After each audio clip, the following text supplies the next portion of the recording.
Kemudian teman-teman sekalian, bulan ini, bulan Muharram ini, bulan dikenal dengan bulan Allah Subhanahu wa taala sebagaimana dalam hadis yang sahih riwayat Muslim dari Abu Hurairah radhiyallahu anhu bahwasanya Nabi sallallahu alaihi wasallam bersabda, "Afdhalus shiyami ba'da Ramadan syahrullahil Muharram." Ketahuilah bahwasanya sebaik-baik puasa setelah Ramadan adalah puasa di bulan Allah, bulan Muharram. Perhatikan Nabi SAW mengatakan bulan Allah. Dan Nabi SAW tidak pernah menyebutkan ini pada bulan-bulan lain. Tidak pernah Nabi SAW mengatakan Safar bulannya Allah. Ramadan pun tidak dikatakan bulannya Allah. Bulan ibadah iya. Bulan buat umat Islam iya. Tapi satu-satunya bulan yang dinisbatkan kepada Allah SWT adalah bulan Muharram. Ya. Imam Nawawi rahimahullah mengatakan, hadis ini menunjukkan bahwa Muharram adalah bulan yang paling mulia untuk melaksanakan puasa. Tentu di sini puasa sunnah ya. Sebutkan dalam syarah Sahih Muslim di 8 halaman 55. Artinya, kalau Anda mau cari puasa yang paling afdal sunnah, kayak Senin Kamis, kayak Ayyamul Bid, 3 hari setiap bulannya ya. Atau nanti ada puasa Tasu'a dan Asyura akan kita singgung, 9 dan 10 Muharram. Ini adalah puasa yang paling afdal. Atau Anda ingin puasa tatawwu namanya, tambahan. Misal, Anda pulang, habis sholat subuh pulang ke rumah hari Selasa misal. Kemudian Anda merasa sehat, Anda ingin dekatkan diri kepada Allah Subhanahu wa taala dengan cara berpuasa, maka pada saat itu Anda mengatakan saya ingin puasa. Selama tidak ada yang membatalkan puasa tadi ya, selepas subuh, Anda belum makan, belum minum, belum berhubungan biologis sama istri misalnya, maka Anda boleh puasa sebagaimana dalam sebuah riwayat yang sahih bahwasanya Nabi SAW pernah pulang ke rumah beliau, walaupun tidak disebutkan harinya. Ya, tapi yang jelas ini bukan Senin dan Kamis, karena haluan Senin dan Kamis Nabi SAW sudah tidak bertanya lagi tentang makanan. Beliau bertanya kepada Ummul Mukminin Aisyah radhiyallahu anha, apakah kalian punya makanan? Kata Aisyah, tidak ada ya Rasulullah. Berarti hari ini tidak ada makanan di rumah. Kata Nabi SAW, kalau begitu hari ini aku puasa. Dan ini puasa sifatnya tatawwu, tambahan.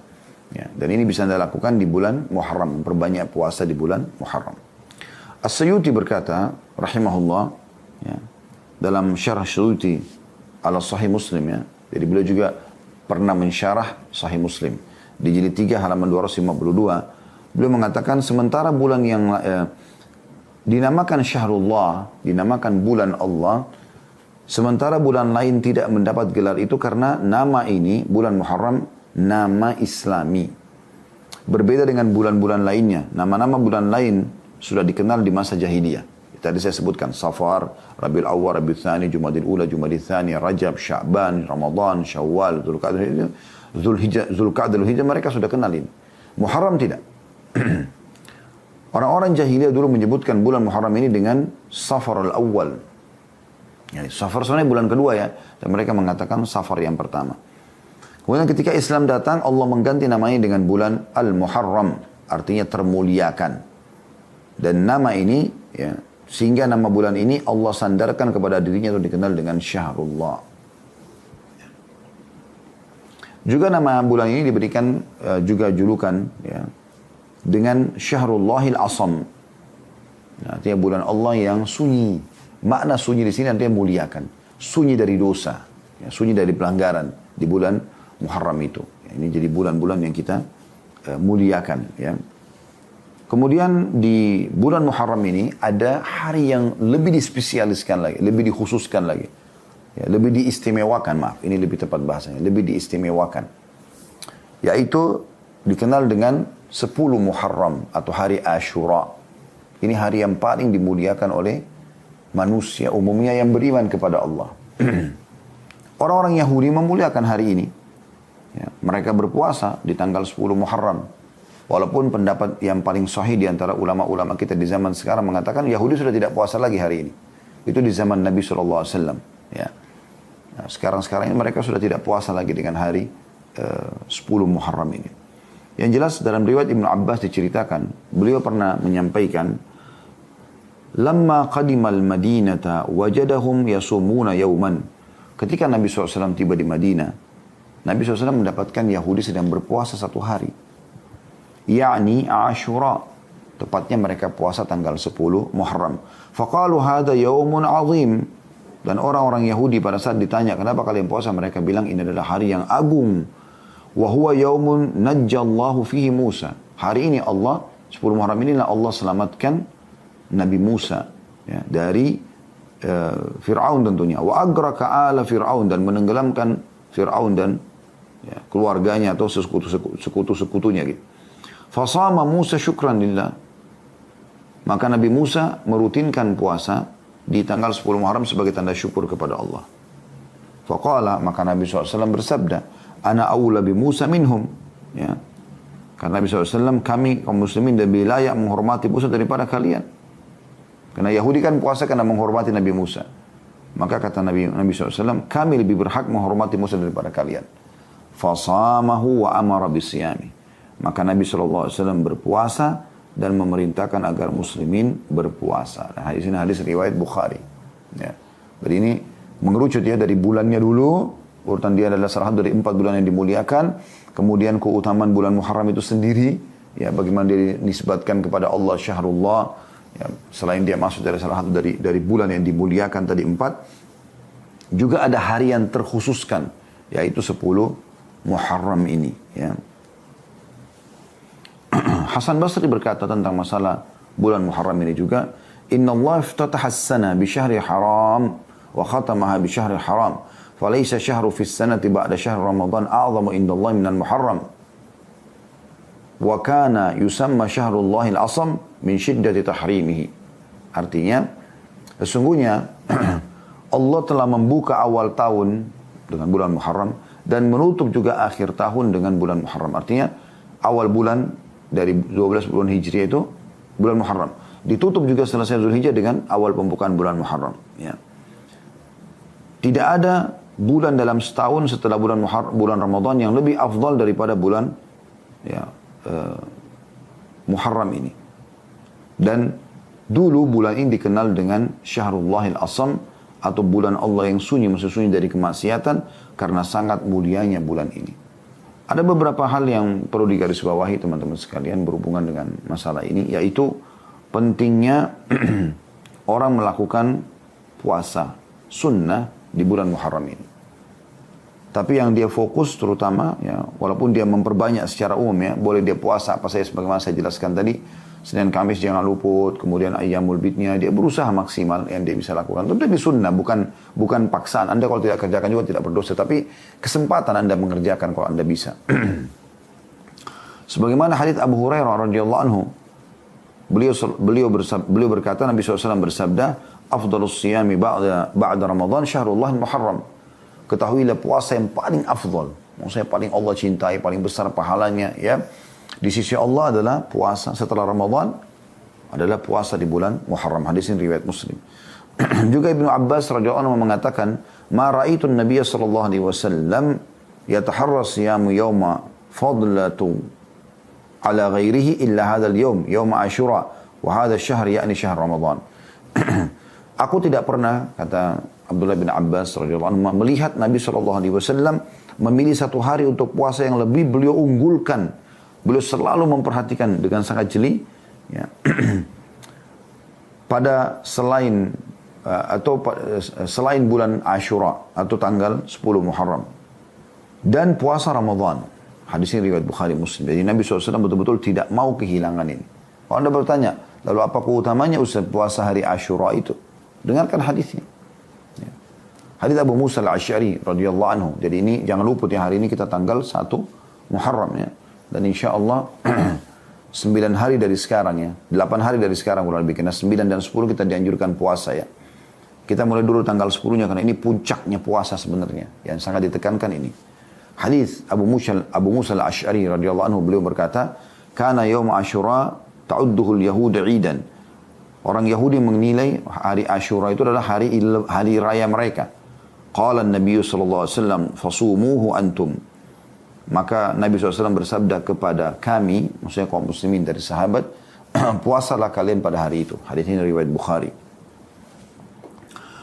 Juga hadis Abu Qatadah al-Ansari radhiyallahu anhu. Jadi yang pertama tadi ya, punya perintah dari Nabi SAW untuk puasa hari Asyura itu, tanggal 10 Muharram. Kemudian hadis tadi itu sudah kita sebutkan riwayatkan Abu Musa al-Asy'ari radhiyallahu anhu. Hadis Abu Qatadah al-Ansari radhiyallahu anhu, hadis yang lain, beliau mengatakan, su'ila an shaum yaum Asyura faqala kaffaratun sanah. bahwasanya telah ditanyakan kepada Nabi SAW, apa sih keutamanya puasa satu hari, hari Ashura itu, 10 Muharram? Maka beliau mengatakan bisa membersihkan dosa-dosa setahun yang lalu. 365 hari dosa kita dimaafkan yang lalu. Hadis ini riwayat Muslim dan juga Ahmad. Juga Ibnu Abbas radhiyallahu anhu menukil kepada kita. Beliau mengatakan, qadiman Nabi sallallahu alaihi wasallam al-Madinata wal yahudu tasumu Ashura. Nabi SAW waktu tiba di Madinah, beliau menemukan orang-orang Yahudi sedang puasa hari Ashura. Faqalu, hada yawmun dhahara fihi Musa ala Fir'aun. Orang-orang Yahudi pada saat ditanya, kenapa kalian puasa? Mereka mengatakan, karena hari ini Allah memberikan kemenangan Musa dari Fir'aun. Faqala Nabi SAW, maka Nabi SAW bersabda li ashabihi, kepada para sahabatnya ridwanullah alaihim, antum haqqu bi Musa minhum fasumu. Kalian lebih berhak untuk menghormati Musa daripada mereka orang Yahudi, maka berpuasalah kalian. Hadis ini diriwayatkan oleh Bukhari. Jadi puasa ini teman-teman, walaupun sunnah hukumnya, tetapi penekanannya luar biasa. Nah, penekanannya luar biasa, apalagi keutamaannya bisa mendapatkan pembersihan dosa setahun yang lalu atau 365 hari. Ya. Dan perlu Anda ketahui puasa Ashura ini di awal-awal Islam, hukumnya wajib. Di awal-awal Islam, sebelum ada Ramadan. Karena Ramadan disyariatkan kapan? Tahun 2 Hijriah. Sebelum Perang Badar. Jadi fase Mekah belum ada puasa Ramadan. Ya. Tapi ada puasa Ashura ini. Disebutkan dari riwayat Rubayyi' binti Muawwidh radhiyallahu anha, beliau mengatakan, arsalan Nabi sallallahu alaihi wasallam ghadatu Ashura ila Qural Ansar. Bahwasanya Nabi SAW suatu hari pernah mengutus seseorang mendatangi perkampungan orang-orang Ansar di Madinah untuk menyampaikan pesan. Man asbaha muftiran falyutim baqiyata yaumihi wa man asbaha sha'iman falyasum. Barang siapa yang di pagi hari ini sudah makan, maka hendaklah dia tetap puasa sampai maghrib. Itu hari Ashura ya. Dan barang siapa yang sudah puasa, maka lanjutkan puasanya. Qalat, maka Rubayyi' berkata radhiyallahu anha, fakunna nasumu ba'd wa nasumu wa nusawwimu ya, sibyanana. Dan kami akhirnya menjaga semenjak peringatan Nabi SAW itu untuk puasa hari Ashura. Dan kami juga mengajak anak-anak kami untuk puasa. Sibyan ini anak-anak yang belum balik ya. Diajak juga puasa hari Ashura. Wa naj'al lahumul lu'ba minal ihin. Ya. Dan kami jadikan mainan buat mereka dari potongan-potongan kain. Ya. Fa'idha baka ahaduhum ala ta'am a'tainahu dhaka hatta yakunu indal iftar. Dan kalau salah seorang antara mereka menangis, anak kecil kami biarkan mereka atau kami berikan mainan tersebut supaya dia tersibukkan sampai, begitulah terus sampai menjelang azan maghrib. Jadi mereka tidak buka puasakan anaknya ya. Mereka coba berusaha mengajak. Nah, hadis ini riwayat Bukhari Muslim. Dan ini teman-teman sekalian poin penting, karena saya sudah berapa kali mengingatkan ya, teman-teman sekalian, ini bukan menggurui tapi cuma mengingatkan saja. Coba ubah tradisi kita teman-teman yang selalu mengatakan ada puasa setengah hari. Nggak apa-apa nak puasa setengah hari. Dari mana puasa setengah hari? Dari mana syariatnya? Belum pernah dinukil, tidak dari Nabi SAW dan juga dari para sahabat, mereka mengajarkan anak-anak kecil untuk puasa setengah hari. Bahkan riwayat Rubayyi' ya, radhiyallahu anha ini, sahabat Nabi yang mulia ini, beliau mengatakan kami bahkan mengajak anak-anak kami puasa Ashura, itu puasa sunnah loh ya. Kemudian kami membuatkan mereka mainan. Kami membuatkan mereka mainan supaya mereka kalau nangis minta makan, kami berikan sibukkan dengan mainan tersebut sampai menjelang maghrib. Artinya anak-anaknya diusahakan agar puasa sampai menjelang maghrib. Setelah datangnya Ramadan tahun 2 Hijriah, maka hukumnya berubah menjadi sunnah. Ya, tadi itu sampai anak-anak pun diminta supaya berpuasa sampai azan, karena memang di awal Islam hukumnya wajib ya. Setelah datang Ramadan, maka puasa Ashura menjadi sunnah. Sebagaimana Aisyah Ummul Mukminin radhiyallahu anha berkata, "Kana yawm Ashura tasumuhu Quraisyun fil jahiliyah." Hari Ashura ini termasuk hari yang dipuasai oleh orang-orang Quraisy di masa jahiliyah. Falamma qadima al-Madinah tasamahu wa amara bisiyami. Waktu Nabi SAW masuk ke Madinah, maka beliau melaksanakan puasa Ashura dan memerintahkan sahabat untuk berpuasa. Walamma farada Ramadan taraka yawm Ashura, wa man syaa shamahu wa man syaa tarakah. Pada saat Ramadan disyariatkan, maka Nabi SAW tidak lagi mewajibkan, Dan beliau memberikan kelowongan, siapa yang mau berpuasa silakan Asyura, dan siapa yang tidak mau berpuasa juga silakan. Hadis ini riwayat Bukhari Muslim. Artinya teman-teman sekalian, di awal Islam dia wajib, tapi kemudian menjadi sunnah setelah Ramadan datang. Ya. Jadi kita bisa bayangkan tadinya ini puasa sunnah ini wajib. Beda dengan Senin Kamis, beda dengan Ayyamul Bid yang tidak pernah wajib dia sebelumnya. Puasa hari Arafah tidak ada kewajiban. Tapi puasa hari Asyura awalnya wajib. Nanti setelah datang Ramadan selama sebulan baru puasa Asyura yang sehari ini menjadi sunnah. Artinya sangat luar biasa kedudukannya. Hanya saja teman-teman sekalian, kita sangat dianjurkan oleh Nabi SAW selain menjaga puasa Asyura, mengikutkan Asyura dari kata-kata Asyara yang berarti 10 ya. Kita dianjurkan juga menambah dengan puasa Tasu'a atau puasa tanggal 9-nya.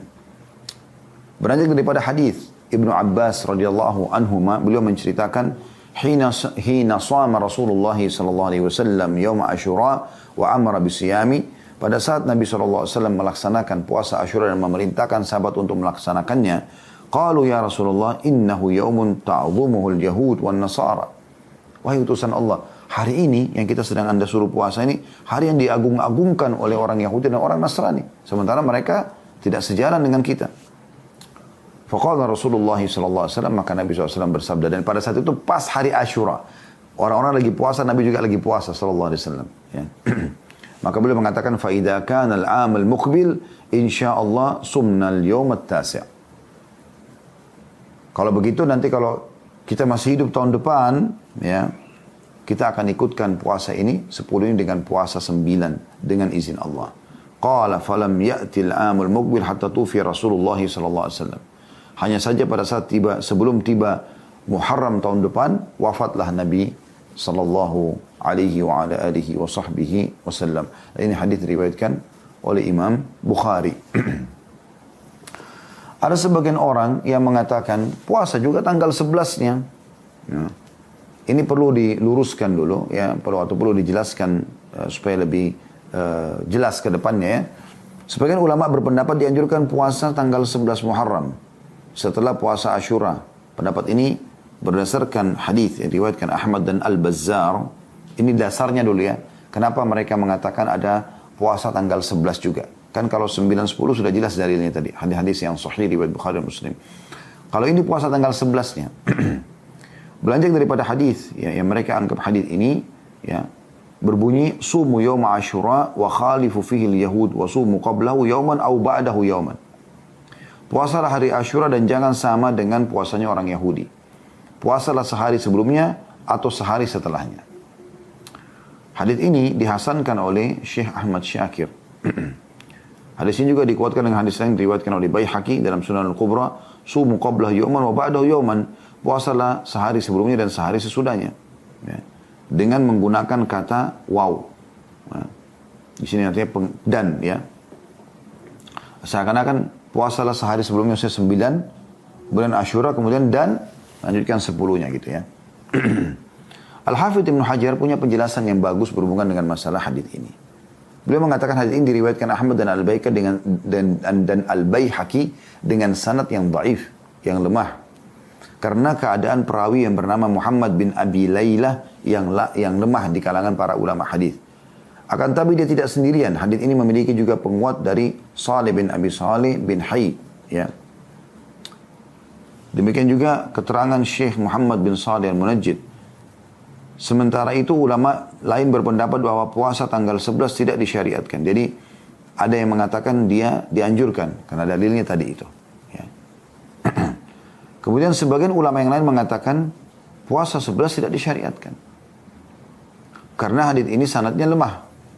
Sebagaimana keterangan Al-Albani dan Syekh Shu'aib Al-Arnaud dalam Ta'liq Musnad Imam Ahmad atau menanggapi Musnad Imam Ahmad ya. Hanya saja dianjurkan untuk melakukan puasa 3 hari jika dia tidak bisa memastikan 1 Muharram. Jadi kalau misalnya orang ragu nih, 1 Muharram masuk kapan sih? Kan kita sekarang sudah pasti nih hari ini kita masuk 1 Muharram. Kalau orang masih ragu, karena tertutup mirip dengan Ramadan. Sudah masuk belum Ramadan gitu kan. Orang kan biasa melihat bulan ya. Nah kalau dia ragu belum masuk, supaya tanggal 9 dan 10-nya tetap dapat, maka dia puasa juga dengan tanggal 11-nya. Nah itu Imam Ahmad katakan, ya, yang memang menukir riwayat ini ya. Karena beliau meriwayatkan hadis tentang puasalah sehari dan sebelumnya, sebelum Asyura maksudnya, dan puasa sehari sesudahnya. Kata beliau, jika awal bulan Muharram tidak jelas, maka sebaiknya puasa 3 hari, 9, 10, dan 11-nya, supaya kena semuanya gitu. Ibnu Sirin menjelaskan, beliau mempraktikkan hal itu agar lebih yakin untuk mendapatkan, ini keterangan dari Ibnu Sirin dinukil oleh Imam Ahmad. Ibnu Sirin sebelum Imam Ahmad. Ya. Kemudian Imam Ahmad mengatakan beliau mempraktikkan, maksudnya Ibnu Sirin, hal itu agar lebih yakin untuk mendapatkan puasa 9 dan 10. Selain daripada itu juga, puasa 3 hari, 9, 10, dan 11, ya, masuk dalam cakupan hadis yang menganjurkan memperbanyak puasa di bulan Muharram, sebagaimana hadis Abu Hurairah radhiyallahu anhu, hadis riwayat Muslim, sebaik-baik puasa bulan setelah Ramadan adalah puasa bulan Allah Muharram. Ya, bulan Muharram. Jadi kalau ada orang yang ragu, Muharram sudah masuk belum sih tanggal 1-nya? Nah, dia ragu. Keraguan dia ini, teman-teman sekalian, boleh dia lakukan puasa 3 hari. Anjurannya, karena ini sunnah semua. Anda kerjakan juga tidak ada masalah, Anda tidak kerjakan juga tidak ada masalah. Ya. Tetapi yang sedang dibahas ini adalah tingkatan hadis yang dikhilafi oleh para ulama atau ulama berikhtilaf tentang masalah hadis ini bisa diterima atau tidak, tentang puasa sehari sebelumnya atau puasa sesudahnya. Tapi yang paling bijak di sini adalah kita ikut pendapat Imam Ahmad rahimahullah, di mana beliau menukil hadis ini, karena itu diriwayatkan Ahmad dengan Al-Bazzar kan hadisnya. Beliau mengatakan kalau orang ragu, bisa saja Imam Ahmad mengatakan sudah enggak, puasa aja. Karena memang hadisnya ada begini. Karena beliau menukil riwayat itu kan. Tapi beliau mengatakan bagi orang yang ragu 1 Muharram sudah masuk atau belum, maka sebaiknya dia puasa 9, 10, dan 11. Agar ya dia bisa memastikan 9, 10 dia dapatkan. Nah, begitu maksudnya. Ya, tapi kalau ada pun orang mau puasa 3 hari ini, walaupun dia sudah tahu pasti tanggal 1 Muharram sudah masuk, kita sekarang sudah tahu pasti, maka itu boleh saja, karena ini puasa sunnah. Dan dia masuk dalam keumuman dalil hadis yang menganjurkan agar memperbanyak puasa di bulan Muharram. Seperti itu kurang lebih gambaran yang disampaikan. Sekarang pertanyaan muncul, apakah boleh orang puasa tanggal 10 saja tanpa mengikuti 9-nya? Atau orang ada halangan 9, dia boleh nggak supaya dapat puasa 2 hari itu 10 sama 11? Maka ini khilaf panjang lebar di antara para ulama, ya. Dinukil dari Syekh bin Baz rahimahullah, beliau mengatakan sebagian ulama berpendapat puasa tanggal 10 saja hukumnya makruh. Kata beliau, tanggal 10 saja hukumnya makruh. Karena Nabi SAW berencana untuk puasa tanggal 9 kalau masih hidup tahun depan, sebagaimana dalam hadis, dan tujuannya untuk menyelisihi puasa orang Yahudi. Ada juga pendapat yang lain, ya, yang mengatakan bahwa melakukan puasa tanggal 10 saja tidak makruh. Boleh saja, karena dia sunnah hukumnya. Akan tapi yang lebih baik diiringi dengan puasa sehari sebelumnya, atau kalau memang ada halangan, dia puasa sehari sesudahnya. Agar menjalankan apa yang Nabi SAW inginkan, yaitu tidak sama dengan orang-orang Yahudi. Ya. Walaupun sekarang, umumnya pendapat ulama mengatakan sudah tidak ada lagi orang Yahudi mengerjakan puasa Asyura. Bahkan mereka bisa dikatakan tidak ada puasa yang mereka rutin kerjakan gitu. Juga teman-teman sekalian, ya, pernah ditanya kepada Syekh Utsaimin rahimahullah, bolehkah puasa tanggal 10 Muharram tanpa puasa sehari sebelumnya atau sehari sesudahnya? Mengingat ada sebagian orang yang mengatakan bahwa hukum makruh untuk puasa tanggal 10 Muharram telah hilang. Ya. Disebabkan pada saat ini orang-orang Yahudi dan Nasrani tidak lagi melakukan puasa hari Asyura. Kan hadis tadi yang menyuruh kita puasa tanggal 9, kata Nabi SAW, kalau kita masih hidup tahun depan, kita akan lanjutkan, atau kita akan tambahkan puasa 9-nya. Karena waktu itu sahabat kan mengeluh orang-orang Yahudi dan Nasrani mengagungkan hari ini. Nah, sekarang ditemukan orang Yahudi dan Nasrani tidak lagi mengagungkan dan tidak puasa lagi. Maka seorang menanya mengatakan, sebab makruhnya sudah tidak ada, apakah kita boleh puasa tanggal 10 saja? Belum menjawab. Makruhnya puasa pada tanggal 10 saja bukanlah pendapat yang disepakati oleh para ulama. Artinya, pendapat yang disampaikan oleh Syekh bin Baz rahimahullah itu adalah pendapat. Dan itu bukan kesepakatan ulama. Ijtihad gitu ya. Di antara mereka ada yang berpendapat tidak makruh melakukan puasa tanggal 10 saja. Namun sebaiknya dia berpuasa sehari sebelumnya dan sehari sesudahnya. Dan puasa tanggal 9 lebih baik daripada puasa tanggal 11. Maksudnya yang lebih baik dia berpuasa sehari sebelumnya, karena Nabi SAW mengatakan jika kita masih hidup tahun depan, maka kita akan hubungkan 10 ini dengan 9. Dan beliau mengatakan pendapat yang lebih kuat adalah melaksanakan puasa 10 saja hukumnya tidak makruh. Akan tetapi lebih baik diiringi dengan sehari sebelumnya atau sehari sesudahnya. Dan ini poin penting yang harus digarisbawahi teman-teman sekalian. Ya. Baik, intinya jangan kehilangan puasa hari Asyuranya. Kalau Anda mampu puasa 9 dan 10 itu yang paling baik. Kalau Anda tidak bisa, Anda puasa 10 dan 11 supaya bertolak belakang dengan orang-orang Yahudi kalaupun mereka masih ada yang puasa. Walaupun pendapat sebagian orang, sekarang mereka sudah tidak puasa. Tapi kalau Anda tidak punya kesempatan kecuali 1 hari saja, Anda boleh lakukan. Dan itu pendapat kata Syekh Utsaimin rahimahullah, pendapat yang paling kuat tadi ya. Artinya tidak makruh hukumnya, boleh saja orang itu puasa 10 saja ya. Tapi lebih baik seseorang tidak menyia-nyiakan masalah ini. Baik, ada beberapa hal juga yang perlu kita garis bawahi di sini teman-teman. Ada beberapa hadis yang lemah berhubungan dengan bulan Muharram. Jadi sebaiknya jangan diamalkan ya. Yaitu hadis yang pertama, dan ini hadis yang fatal sekali karena dia maudhu, hadis yang dusta gitu ya. Mereka menukil dari Nabi SAW, padahal sebenarnya bukan dari Nabi. Itu disebutkan oleh Ibnul Jauzi dalam Al-Mawdu'at. Buku Mawdu'at, hadis-hadis tentang maudhu, jilid 2 halaman 199.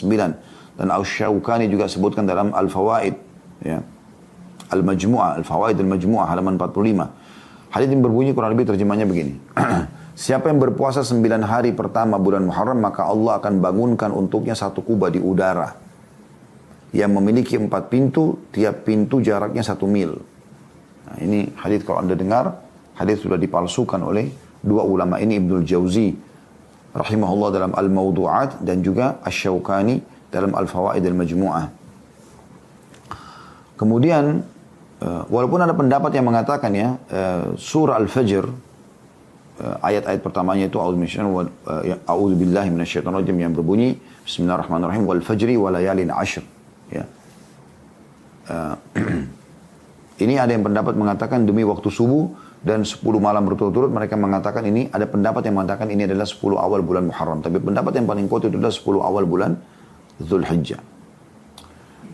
Jadi anjuran puasanya bukan 9 hari berturut-turut, tapi tanggal 9 dan 10-nya sebagaimana sudah kita sebutkan tadi. Hadis yang kedua adalah hadis yang disebutkan oleh Asy-Syaukani masih sama dalam kitab Al-Fawaid Al-Majmu'ah di halaman 45. Beliau mengatakan hadis ini juga termasuk masyhur. Mereka mengatakan hadis, makanya saya tidak katakan Nabi SAW bersabda ya, karena hadis ini hadis palsu menurut beliau. Siapa yang berpuasa hari terakhir bulan Dzulhijjah dan hari pertama bulan Muharram, hari terakhir bulan Dzulhijjah, tanggal terakhir Dzulhijjah dan masuk 1 Muharramnya, dia puasa 2 hari. Berarti dia telah mengakhiri penghujung tahun dan mengawali tahun baru dengan puasa. Allah jadikan puasanya itu sebagai kafarat atau pembersihan dosa-dosa selama 5 tahun. Ya. Jadi hadis ini juga masyhur ya. Di Indonesia sebagian orang mengamalkan ini. Artinya puasa hari terakhir bulan Muharram, bulan Dzulhijjah, akhir tahun, dan puasa di awal tahun 1 Muharram. Ini kalau orang puasa maka dapat pembersihan dosa 5 tahun. Ini hadisnya palsu. Ya. Anda bisa kembali ke kitab Al-Fawaid Al-Majmu'ah di halaman 45 oleh Asy-Syaukani. Hadis yang ketiga, sesungguhnya Allah, ini hadis juga disebutkan masih sama, ya, Al-Fawaid Al-Majmu'ah oleh Asy-Syaukani di halaman 46, satu halaman setelahnya. Sesungguhnya Allah mewajibkan Bani Israel berpuasa sehari dalam setahun, yaitu hari Asyura, ya, hari ke-10 bulan Muharram. Karena puasalah kalian di bulan Muharram dan berilah kelonggaran atau makan dan pakaian baru untuk keluarga kalian. Karena inilah hari di mana Allah menerima taubat Adam alaihissalam. Nah ini hadis sama juga. Dikatakan oleh beliau tidak benar hadisnya ya. Makanya ada orang bahkan disampaikan di khutbah Jumat kadang-kadang di bulan Muharram disuruh untuk menambahkan nafkah, memberikan baju baru keluarga. Padahal hadis ini tidak benar. Jadi dinukil oleh Asy-Syaukani dikatakan hadis ini tidak benar dalam Al-Fawaid Al-Majmu'ah di halaman 46. Jadi tidak ada hubungannya antara bulan Muharram dengan perbuatan-perbuatan ini. Kemudian hadis yang keempat, hadis ini juga disebutkan oleh Al-Albani dalam silsilah hadis dhaifah nomor 412, yaitu hadis siapa yang berpuasa sehari di bulan Muharram maka untuk 1 hari puasa itu dia mendapatkan puasa 30 hari.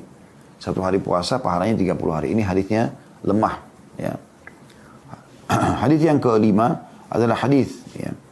Disebutkan juga oleh Albani dalam Dhaif Al-Jami' As-Saghir nomor 1805 yang berbunyi kurang lebih terjemahnya, bulan yang paling mulia adalah bulan Muharram. Ya, puasa paling afdal bulan Muharram ini adalah iya. Ya. Tapi kalau dikatakan bulan Muharram adalah bulan yang paling mulia, seakan-akan mengalahkan Ramadan, maka ini hadis yang lemah. Yang keenam adalah hadis yang disebutkan juga oleh Albani dalam Dhaif Al-Jami' As-Saghir nomor 7069, yaitu hadis yang berbunyi Adam pemimpin umat manusia adalah Adam, pemimpin bangsa Arab adalah Muhammad, pemimpin bangsa Romawi Suhaib Ar-Rumi, ini nama sahabat Nabi ya, pemimpin bangsa Persia Salman Al-Farisi, pemimpin bangsa Habasya Bilal bin Rabah, pemimpin gunung adalah gunung Sina, pemimpin pohon adalah Bidara, pemimpin bulan adalah Muharram, dan pemimpin hari adalah Jumat. Dan hadis ini dikatakan oleh beliau adalah hadis yang palsu, hadis maudhu, dan bukan hadis yang benar. Oleh karena itu teman-teman harus hati-hati, jangan sampai kita melakukan hal-hal yang keliru dalam masalah ini. Poin terakhir teman-teman sekalian sebelum kita buka pertanyaan, berhubungan dengan masalah beberapa hal-hal yang keliru yang dikerjakan oleh sebagian muslimin di bulan Muharram ini. Yang pertama, mereka menganggap bulan Muharram bulan yang sial. Ini saya pernah dengar kami kena dari Sulawesi Selatan, ada keyakinan sebagian orang ya, tidak semuanya, mengatakan bahwasanya bulan ini adalah bulan yang panas ya. Sehingga mereka tidak mau menikah di bulan Muharram, mereka tidak mau pindah rumah di bulan Muharram, tidak mau beraktivitas ya, walaupun itu positif dalam syariat di bulan Muharram. Mungkin ini juga saya tidak tahu di suku-suku yang lain, tapi ini ada kebiasaan ini. Ini harusnya tidak boleh ada. Di bulan ini justru paling mulia kalau Anda menikah. Karena bulan Muharram bulan mulia. Ya. Anda boleh menikah, Anda boleh pindah rumah, Anda boleh memulai usaha. Dan tidak boleh sama sekali tiarah, ya, menggantungkan nasib pada waktu seperti ini, tidak boleh. Atau kita menganggap adanya kesialan. Ya. Tidak ada yang namanya hari sial dalam syariat Allah Subhanahu Wa Taala. Semua hari baik, tapi ada hari yang lebih baik dari yang lain, iya, lebih afdal. Seperti hari Jumat misalnya, iya. Bulan Ramadan, bulan Muharram ini lebih baik dari bulan lain, iya, itu ada. Tetapi teman-teman sekalian bukan berarti yang lainnya sial, gitu kan? Mirip juga di Indonesia ada tradisi menganggap hari Selasa hari sial. Ini saya pernah ngalami sendiri, ada salah satu anak dari sahabat ayah saya di Makassar, atau saya masih di Makassar belum pindah ke Jakarta. Dia minta pekerjaan kemudian masuk bergabung sama kami di yayasan. Kemudian hari pertama dia kerja, saya berikan dia kendaraan motor, kemudian minta dia untuk pergi ke satu lokasi. Subhanallah dia lama sekali nggak balik. Setelah dia balik, ternyata dia luka-luka gitu. Terus dia ceritakan kalau dia jatuh tabrakan dan ada orang yang dia tabrak itu ikut bersama dia ke klinik orang tua kami. Akhirnya kita obatin dan selesai. Pada saat sementara diobatin orang tersebut, ya kita coba berikan juga ganti rugi terhadap motor dia karena kesalahan memang dari pihak teman kita ini. Sempat ada beberapa orang suster di klinik orang tua kami berbicara dari jauh. Saya sempat dengar gitu. Saya duduk di tempat yang cukup jauh, tapi saya dengar mereka mengatakan itu kan karena hari Selasa. Ya. Maka saya sempat pada saat itu bertanya dari jarak jauh. Saya bilang, memang ada apa dengan hari Selasa? Maka mereka mengatakan, apa Ustaz tidak tahu? Hari Selasa kan hari sial. Ya. Subhanallah. Ini tidak boleh. Kata Nabi SAW, Allah berfirman dalam hadis qudsi, la tasubud dahar. Fa'idid dahar. Jangan pernah kalian menghina waktu itu karena atau menyalahkan atau menganggapnya sial. Karena aku penciptanya, kata Allah SWT. Maka pada saat itu saya jelaskan. Dan ternyata itu menjadi sebuah kayak tradisi. Jadi kalau terjadi suatu hari Selasa, mereka gantungkan, oh berarti karena Selasanya. Ini nggak boleh, dalam Islam tidak boleh. Ini tradisi jahiliyah yang tidak boleh ada sama sekali. Ya. Kemudian juga ada hal yang sering dikerjakan oleh Syiah. Orang-orang Syiah. Terutama Rafidah. Mereka menganggap karena Husain radhiyallahu anhu terbunuh di Karbala di tanggal 10 Muharram, maka mereka pada hari itu keluar, kemudian mereka menunjukkan kesedihannya ya, dengan memakai baju hitam, kemudian mereka memadamkan cahaya, mereka mengajak anak-anak keluar di pinggir jalan, bahkan mereka melukai tubuh mereka dengan pisau ya, kepala, badannya, bahkan anak kecil pun dilukai. Ya, karena menganggap peduli terhadap Husain radhiyallahu anhu. Ini perbuatan yang keliru sekali. Belum pernah dinukil satupun dari para sahabat Nabi Ridwanul Alim yang masih hidup di masa itu ya. Ada Abdullah bin Umar, ada Abdullah bin Abbas, banyak. ada Jabir bin Abdullah, ada Usama bin Zaid dan yang lainnya. Belum pernah dinukil mereka melakukan itu karena meninggalnya Husain. Padahal mereka hidup di masa meninggalnya Husain. Dan ahli sunnah wal jamaah meyakini Husain radhiyallahu mati syahid. Tapi bukan berarti kita bersedih berlebihan akhirnya sampai membuat ya kita malah menyakiti diri kita, melukai. Tidak boleh. Allah SWT mengatakan, ya, wala taqtulu anfusakum, jangan kalian bunuh diri kalian. Inna Allah kana bikum rahimah. Allah sangat sayang dengan kalian. Kenapa harus dibunuh diri kita? Kenapa harus sakitin? Bahkan kalau anda lihat cuplikan di YouTube itu luar biasa gitu. Sampai mereka menaruh beling-beling, mereka guling-guling di situ berdarah-darah. Ini semua tidak pernah menyakiti diri. Nggak boleh sama sekali. Kita yakin sebagai seorang muslim, Husain mati syahid radhiyallahu anhu. Dan Allah memilih beliau untuk mati syahid pada saat itu. Kuasa Allah subhanahu wa ta'ala. Kalau Allah ingin terjadi. Sebagaimana Umar bin Khattab juga terbunuh dengan Abu Lu'lu' al-Majusi. Dan seterusnya. Ya. Jadi jangan sampai ada yang ikut-ikutan dengan masalah seperti ini. Ini acara ritual mereka dan tidak boleh ahli sunnah ikut dalam masalah ini. Ini terlalu berlebihan, akhirnya membuat jadi masalah ini. Ya. Kemudian ada kelompok yang lain juga justru gembira karena bertolak belakang dengan Syiah. Mereka menganggap harus bertolak belakang dengan Syiah, maka kita bergembira justru di tanggal 10 Muharram. Bukan niatnya karena ini adalah bulan Muharram, bulan yang mulia. Bukan karena itu. Kan kalau kita gembira sepanjang tahun atau sepanjang bulan Muharram, dan juga kita muliakan yang tanggal 10-nya dengan berpuasa kan gitu. Itu yang Nabi SAW perintahkan. Bukan gembira karena orang Syiah malah sedih. Nah ini keliru juga ini. Ya. Syekh Islam Ibnu Taimiyah rahimahullah berkata, dulu di Kufah terdapat kelompok Syiah yang mengkultuskan Husain. Maksudnya berlebihan. Ya. Pemimpin mereka adalah Al-Mukhtar bin Ubaid Al-Thaqafi, Al-Kadzab, dikenal julukannya Al-Kadzab, pendusta orang ini. Ada juga kelompok An-Nasaibah, ya, atau penentang, yang membenci Ali bin Abi Thalib dan keturunannya. Ini juga ngawur ini. Ya. Salah satu pemimpin kelompok mereka adalah Al-Hajjaj bin Yusuf Al-Thaqafi. Maka ini dua-duanya ada. Ya, kata beliau si pendusta adalah Mukhtar bin Ubaid. Ya. Sedangkan si perusak adalah Hajjaj bin Yusuf Al-Thaqafi. Dua-duanya salah ini dalam pemahaman mereka. Orang Syiah menampakkan kesedihan di hari Ashura, sementara orang Khawarij menampakkan kegembiraan. Bid'ah, gembira berasal dari manusia, pengekor kebatilan mereka. Ya, nggak boleh ini. Dan ini hanya ijtihad dari kedua pemimpin tadi yang sudah kita sebutkan. Ya. Dan semua ini perbuatan yang tidak pernah dinukil dari kaum salaf. Tidak ada seorang pun ulama besar dari 4 mazhab menganjurkan untuk mengikuti salah satunya. Demikian pula tidak ada dalil syariah yang menganjurkan melakukan hal tersebut. Dinukil dari kitab Minhajul Sunnah An-Nabawi, Minhajul Sunnah Nabawi, jilid 4 halaman 455. Jadi ini juga perlu digarisbawahi dan jangan sampai kita terjerumus dalam masalah seperti ini. Juga ada dinukil di Indonesia tidak asing bulan Muharram, bulan santunan buat anak yatim. Ya. Karena dikatakan ada hadis ya dari kitab Tanbihul Ghafilin, man massaha yadahu ala ra'si yatim yawma Ashura rafa'allahu ta'ala bikulli sya'ratin daraja. Siapa yang mengusap tangannya pada kepala anak yatim di hari Ashura atau tanggal 10 Muharram, maka Allah akan mengangkat derajatnya dengan setiap helai rambut yang diusap 1 derajat. Hadis ini menjadi motivator utamanya ya, sehingga mereka berlomba-lomba untuk menyantuni anak yatim di tanggal 10 Muharram. Dan ini teman-teman sekalian, hadis ini statusnya adalah hadis maudhu.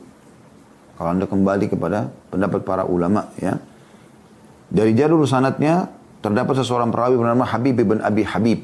Habib bin Abi Habib, Abu Muhammad, para ulama hadis menyatakan bahwa perawi ini matruk, ditinggalkan. Ya, kalau sudah matruk nggak diterima lagi hadisnya. Dan komentar-komentar ulama besar tentang Habib bin Abi Habib ini sangat jelas, seperti Imam Ahmad mengatakan Habib bin Abi Habib pernah berdusta. Ibnu Adi mengatakan Habib pernah memalsukan hadis dalam kitab Al-Mawdu'at. Az-Zahabi mengatakan, Imam Zahabi yang masyhur ya, tertuduh berdusta. Ya, ini bahasa-bahasa ini berarti sudah jelas tidak diterima hadisnya. Para ulama menyimpulkan bahwa hadis ini adalah hadis palsu. Abu Hatim mengatakan hadis ini adalah hadis batil, tidak ada asalnya. Dia menukil dari kitab Al-Mawdu'at ya. Jadi jelas sekali tidak ada khususnya mensponsori yatim di 10 Muharram, tapi Anjuran untuk berbuat kepada anak yatim ada sepanjang tahun. Hadis yang sangat masyhur kata Nabi SAW, ana wa kafirul yatim kahataini fil jannah wa asyara bis sababati wal wusta, ya, wa farraka bainahuma qalila, ya, artinya aku dan sponsor anak yatim seperti ini, ya, lalu memperdekat antara dua jari ini, ya, dari telunjuk sama jari tengah, tapi belum menjarakkan sedikit, artinya ada jarak nanti di surga, ya, seperti itu. Hadis-hadis riwayat Bukhari, dan ini hadis yang sahih, ya, tapi ini bukan di bulan Muharram, dia di semua bulan. Dan hadis tadi jelas ada Habib bin Abi Habib yang dikenal orangnya itu berdusta. Dan ini penting teman-teman sekalian untuk digaris bawahi. Allahu a'lam bissawab.